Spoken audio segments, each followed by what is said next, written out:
Here's Charlie Dickens, Chapter 10, Chapter 22, entitled Survive.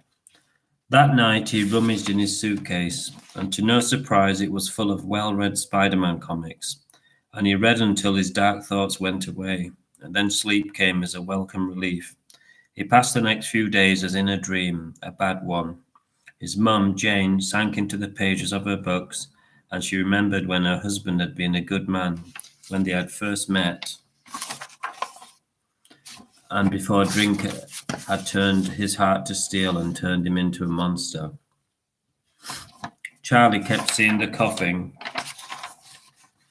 lowering in his mind, and he closed his eyes to make it go away. The next day at school, all of the teachers were fussing over him, as he had all heard the bad news. Charlie felt guilty, as he was more shocked than upset. He couldn't cry for a man who had never shown him affection, only pain. It was when he was sitting on the school steps as all of the other kids ran and played football around him as if he was invisible. Then he met Tinker. It was a blessing. Charlie had his head in a comic as usual, and he looked up to see a friendly face, and from that moment on they became firm friends. Meeting up with Tinker had helped him get through everything. They didn't have time, they didn't have to say anything, they understood each other like telepathy. Tinker sat at the dinner table watching his mum eating her meal like a church mouse. Jasper, his dad, attacked his steak with his fork like he was trying to kill it again. How was school? He said to Tinker with a hard stare. He was interested, but he just wanted to criticize. He couldn't help himself. Tim swallowed his steak with a thin, pained smile. It was okay, Daddy, he said, hoping that would be good enough. Conversation, it wasn't. Call me Jasper, he said sternly, and once again the air crackled with tension.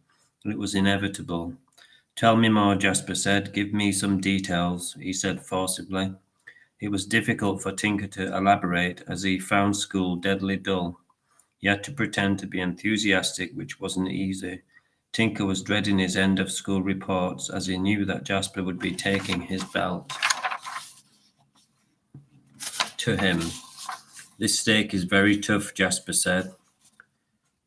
Looking at Mary, he said, You need to learn how to cook, he said, spitting out a piece of steak onto the plate in disgust. It's starting, thought Tinker, and he began to shake, and he was struggling to hold on to his knife and fork. His mum tried to excuse herself.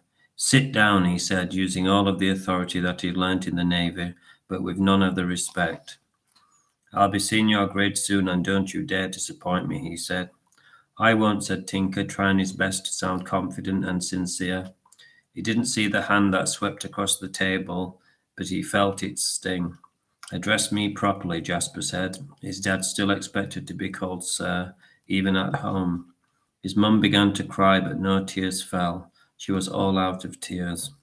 Tinker finished his meal under the cold, critical eye of his dad. Eventually, he was allowed to go to bed.